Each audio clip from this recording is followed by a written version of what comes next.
My name is Michael Lin, MD, PhD. I'm an associate professor of neurobiology and bioengineering at Stanford University.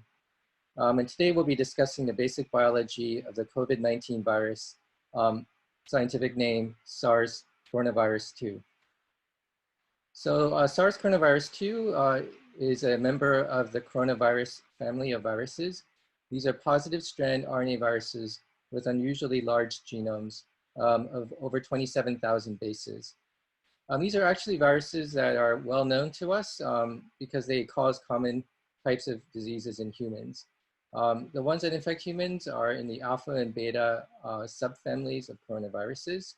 And previously known coronaviruses actually account for 10 to 30% of cases of the common cold. And what's unusual about these viruses is that even though their genomes are RNA, they show unusual stability for RNA viruses, that is very low mutation rates. For example, the coronavirus OC43, which causes the common cold, was isolated 40 years apart and was shown to only have 2 amino acid differences in those 2 isolates. So that's an unusual degree of genomic stability for an RNA virus. Coronaviruses are known to have very wide species tropism. For example, we've seen new coronavirus diseases in just the last 2 decades 3 times now. The MERS coronavirus, Middle East Respiratory Syndrome coronavirus, hopped from camels to humans. The original SARS coronavirus in 2003 hopped from bats to humans and civets. And finally, in 2019, the SARS coronavirus 2, the topic of this presentation, hopped from bats to humans, probably via an intermediary species, which has not yet been defined. And the current virus, SARS coronavirus 2, is actually 80% identical at the sequence level to SARS coronavirus 1. And because of that, we actually understand a lot of the biology of the virus. The original SARS coronavirus was investigated heavily in 2003 and the years thereafter in order to find drugs and vaccines. And so most of that research actually applies directly to SARS coronavirus 2. In the chart on the right is a cladogram showing the evolutionary relationships of various coronaviruses. And you can see that very closely related coronaviruses can hop easily between different species. For example, here in MERS, labeled with the light blue, you can see that human and camel coronaviruses are very similar. And SARS coronavirus is within this large family of bat coronaviruses. And SARS coronavirus 2, which causes COVID-19, is also part of this large, is also part of a family of bat coronaviruses. So we'll move to the next slide and talk about the life cycle of SARS coronavirus 1 or 2. So this is actually research based on SARS coronavirus 1, but the very same steps so far have been found to be true for SARS coronavirus 2. So these viruses bind, they first have to bind to the cell to gain entry, and that event is mediated by the spike protein or the S protein of the coronavirus, binding to the ACE2 protein on the cell surface. So that's the angiotensin converting enzyme, ACE2, which is well known to internal medicines everywhere, internal medicine doctors everywhere. Following the binding of the virus to ACE2, the spike protein needs to be activated to mediate membrane fusion. And that activation occurs via a cleavage event by a protease. And that's done by either of 2 proteases, the TMPRSS protease, which resides on the cell membrane, or the cathepsin L protease, which resides in the endosomes. So at one of these 2 steps, the spike protein becomes activated and fusion occurs, and that allows the virus to release its single positive strand of RNA into the cytosol.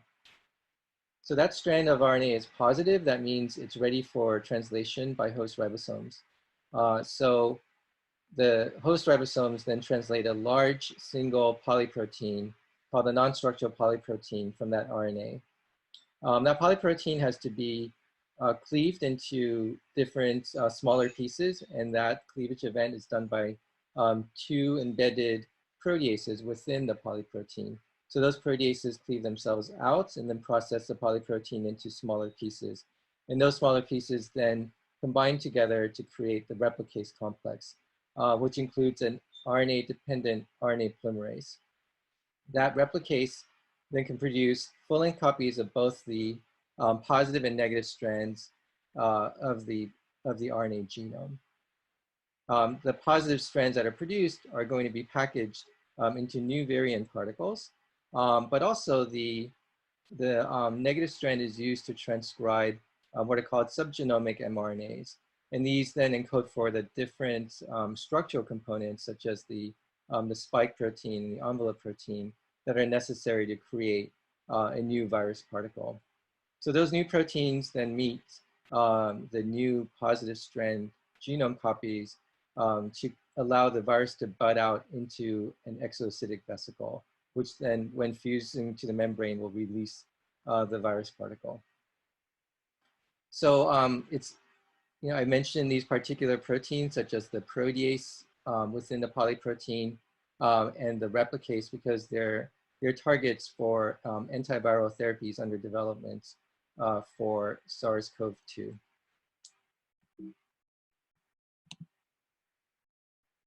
So something that's useful to know is the environmental sensitivity of SARS coronaviruses. These are envelope viruses. That is, when they bud off from the membrane, they do so by taking a piece of the membrane with them. So that makes them more like, let's say, HIV or influenza, and less like encapsulated viruses like poliovirus. So as an envelope virus, that means they're relatively easy to kill. It's easy to disrupt the plasma membrane that surrounds the virus. So that plasma membrane is disrupted easily by detergents, by alcohol, and the proteins in them are killed directly by bleach, or as well as the phospholipids in the membrane. So that means that any of these common cleaning agents or disinfectants will do a complete job on killing the virus. The virus is also it also has a limited viability once it's dried out on surfaces, and then it's sensitive to temperature as well. So in this graph on the right, a study was done on SARS coronavirus 1, looking at its survival at different temperatures. And so the amount of virus that's killed off is shown here with the y-axis on the log scale.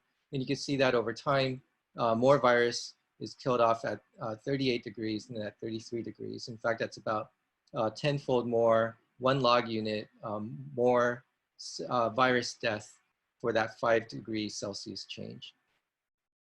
The viruses, like any other virus, is sensitive to UV, which will damage the genetic material.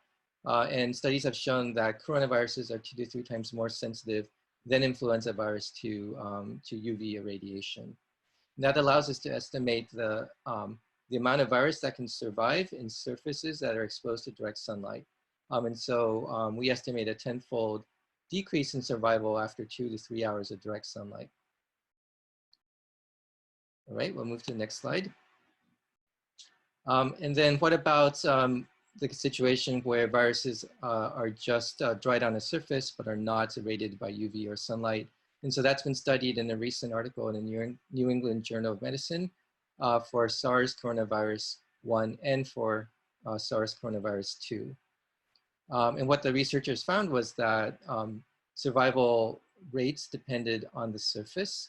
And so a virus that was dried onto copper was inactivated by 1 log in just 1 hour in the case of SARS coronavirus 2.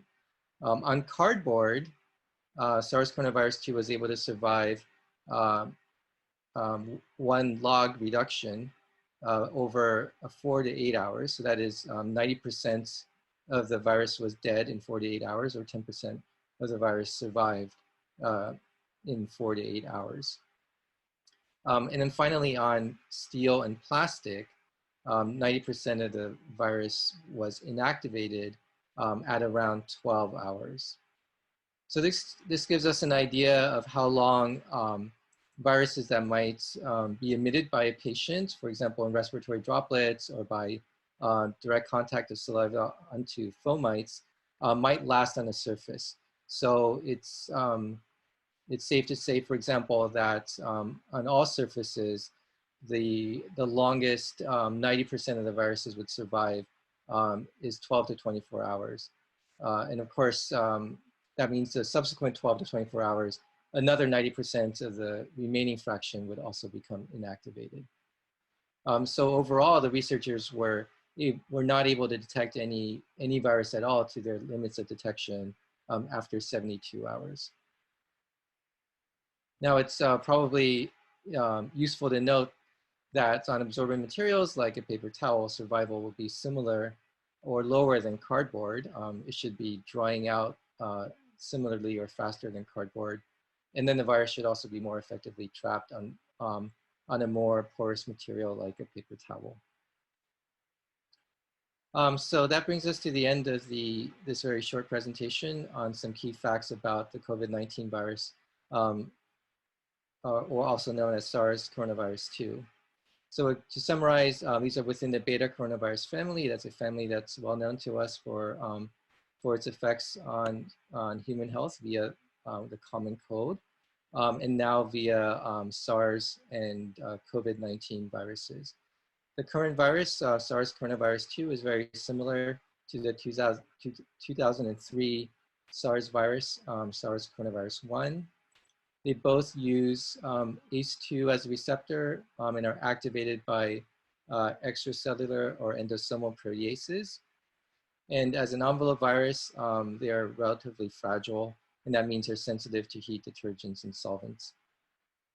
And I will end my presentation there. Thank you for your attention.